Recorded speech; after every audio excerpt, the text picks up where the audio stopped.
നമസ്കാരം. Big boss big ബോസിൽ പുതിയ കിച്ചൺ ടീം തുടങ്ങിയല്ലോ.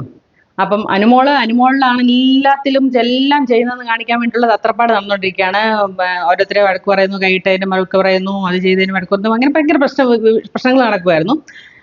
ഇന്ന് എന്താ സംഭവം എന്ന് ചോദിച്ചാൽ, ഞാനാണെല്ലാം ചെയ്യുന്നത് കാണിക്കാൻ വേണ്ടിയിട്ട് പാദത്തെ കയറിയിരുന്ന ഉപ്പുമാളൊക്കെ നീളമുള്ളവർ വേറെ ഉണ്ട്, അവരെ കൊണ്ട് ഇളപ്പിക്കുക എന്നുള്ളതേ ഉള്ളൂ. പക്ഷെ സമ്മതിക്കത്തില്ല, പാദത്തിന് മണ്ടേ കയറി ഇരുന്ന് ഇളക്കിക്കൊണ്ടിരിക്കുകയാണ്. അതാണ് ഇന്നത്തെ അനുമോളുടെ ഷോ ആണ്. ശരിക്കും അനുമോളുടെ ഷോ ആണ് കിച്ചണിൽ നടക്കുന്നത്. സത്യം പറഞ്ഞാൽ വേറെ ആർക്കും വലിയ റോളൊന്നും ഉള്ളതായിട്ട് കാണുന്നില്ല. ബാക്കി എല്ലാവരും സൈലന്റ് ആയിട്ട് അവരുടെ പണി ചെയ്യുന്നു. പക്ഷേ അനുമോൾ ഞാൻ ഇതൊക്കെ ചെയ്യുന്നു, അത് ചെയ്യുന്നു എന്ന് കാണിക്കാൻ വേണ്ടിയിട്ടുള്ള തത്രപ്പാട് നടക്കുകയാണ്.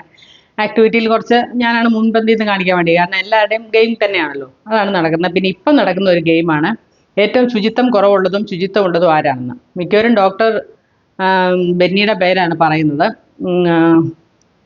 പിന്നെ ഇല്ലാത്തത് റെനയുടെ പേരാണ് മിക്കവാറും പറയുന്നത്. അപ്പോൾ അങ്ങനെയൊക്കെയുള്ള വിഷയങ്ങൾ നടക്കുകയാണ്. എന്തായിരിക്കും നടക്കുന്നതെന്ന് അറിയാം. പിന്നെ ചിലരൊക്കെ അക്ബറിൻ്റെ പേര് പറയുന്നുണ്ട്. അക്ബർ ബെഡൊന്നും മടക്കി വെക്കുന്നില്ല അങ്ങനെ പറയുന്നുണ്ട്. ഷാനവാസിൻ്റെ പേര് പറയുന്നുണ്ട്. എന്തായാലും എല്ലാവരും മിക്കവരും ഹൈജീൻ കുറച്ച് കൂടിപ്പോയി, അതൊരു കുറ്റമായിട്ട് തന്നെ മിക്കവരും കുറച്ച് കൂടിപ്പോയി എന്നുള്ള കാര്യത്തിൽ പറയുന്നത് ബിന്നിയുടെ പേര്, ഡോക്ടർ ബിന്നിയുടെ പേര്. ഡോക്ടർ ആയതുകൊണ്ട് അവരത് ശ്രദ്ധിക്കുമല്ലോ. അപ്പോൾ അങ്ങനെയാണ് പറയുന്നത്. അപ്പോൾ ഇപ്പം 2 ഗെയിം കാണും മിക്കവാറും. കാരണം പണിപ്പുര കയറാനുള്ള ഇന്നലെ 2 ഗെയിം ഉണ്ടായിരുന്നു.